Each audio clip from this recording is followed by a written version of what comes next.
Morning.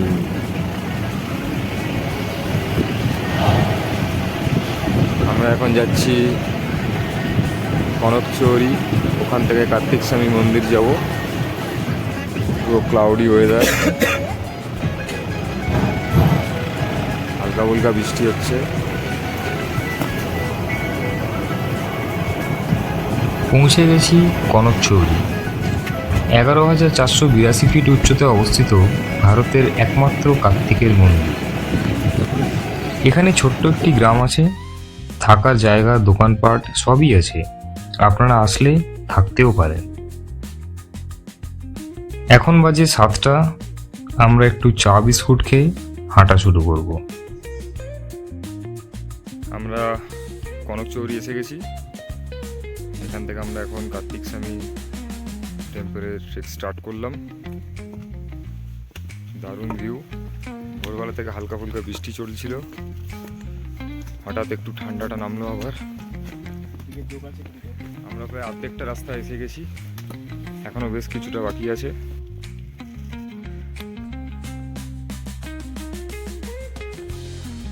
Side view.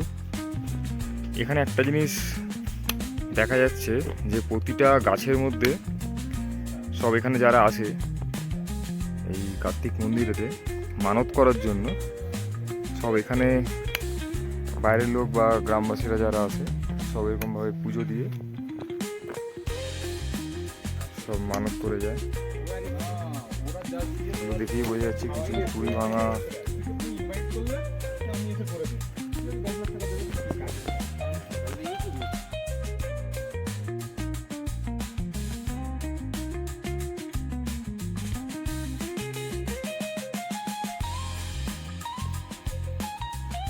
ওই যে দেখা যাচ্ছে কার্তিক স্বামী টেম্পলের ওই সিঁড়িগুলো। এখন আমাদের ওইখানটায় পৌঁছতে হবে। কি দারুণ জায়গাটা! শেষটা কিন্তু পাকা রাস্তা। অনেকক্ষণ চলার পর ওপরে উঠে এলাম। 2-3টে থাকার জায়গা এবং একটি রেস্টুরেন্ট দেখতে পেলাম। আমরা বসে চা খেলাম এবং থাকার জায়গার ব্যাপারে জিজ্ঞেস করলাম। এর ফোন নাম্বার এবং ডেসক্রিপশন বক্সে আমি ডিটেলস দিয়ে দেব। তারপর আবার 435টি সিঁড়ি ভাঙা। শেষটা কিন্তু ভালো চড়াই। অবশেষে দারুণ এক স্বর্গীয় অনুভূতি আমরা পেলাম। পুরো এরকম ভাবেই সিঁড়ি উঠে গেছে। চলতে লাগলাম, মাঝে মাঝে বৃষ্টি পড়ছে, বৃষ্টি ওয়েদার। মাটির কাঁচা পাকা রাস্তা, মাঝে মাঝে বসার জায়গাও আছে। সব মিলে একটা দারুণ পরিবেশ।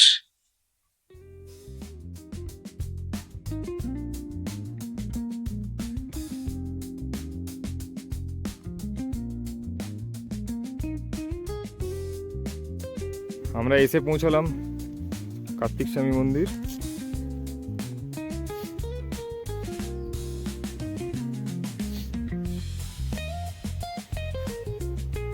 দারুণ দারুণ, অসম্ভব সুন্দর।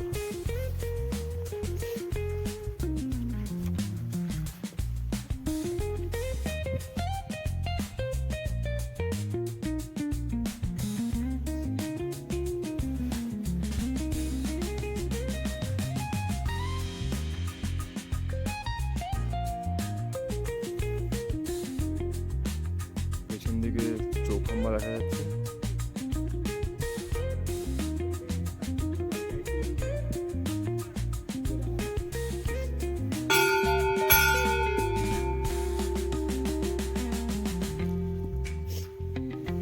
सामने जो है ये ऊपर का नहीं लग रहा है।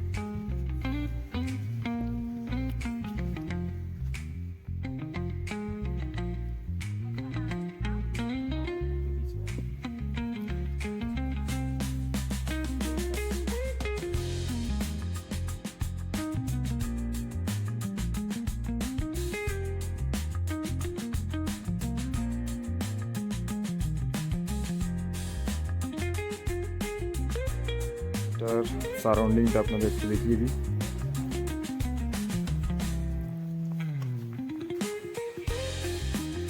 পেছন দিকে ব্যাক সাইডে চৌখাম্বা। করেছে কিন্তু ভিডিওতে নেই, আমি দেখতে পাচ্ছি না। ভিডিও যদি অফ করে থাকে ঠিক আছে।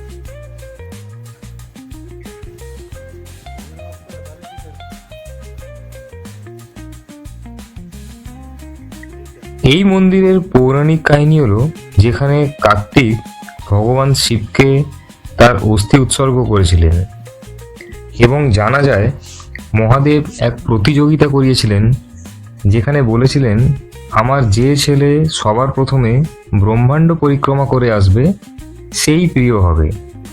কার্তিক পুরো পৃথিবী পরিক্রমা করে, এদিকে গণেশ বুদ্ধিদাতা, সে শুধুমাত্র মাতা পিতার পরিক্রমা করে এবং জয়ী হয়ে যায়।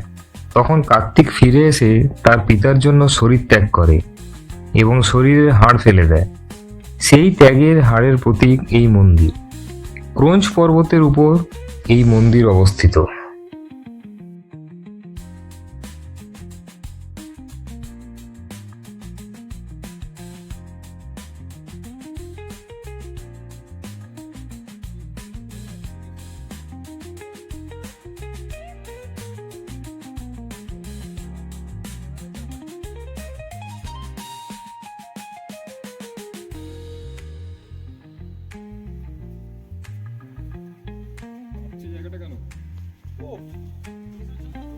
এরপর পূজা দিয়ে আমরা নিচে নামা শুরু করলাম। প্রথমে কনকচৌরি এবং ওখান থেকে রুদ্রপ্রয়াগ হয়ে আজ আমরা হরিদ্বারে থাকবো।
বহুদিন পরে দাদা বৌদির হোটেলেতে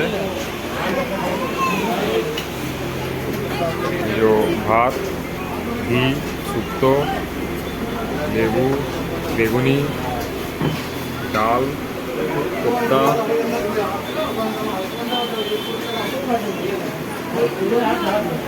আসল কি নকল এটা জানি না।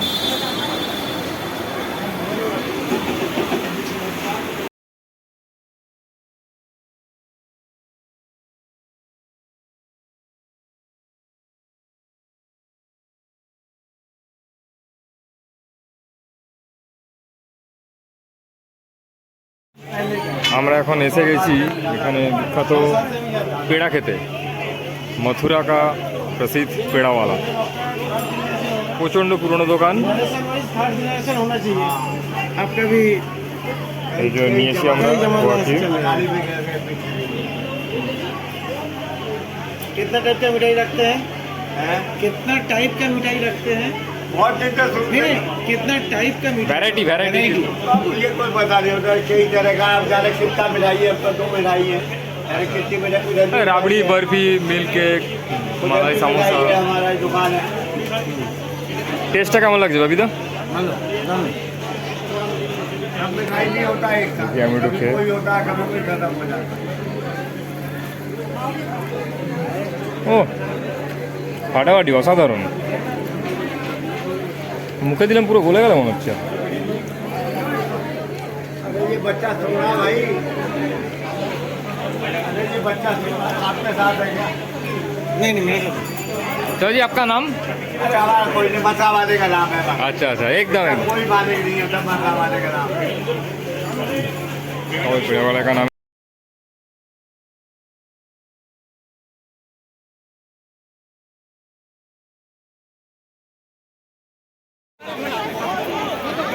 হরিদ্বার মানেই হারকি পৌরি ঘাট। এখন আরতির জন্য বসার প্লেস ম্যানেজমেন্ট চলছে। 6:45টায় আরতি শুরু হবে।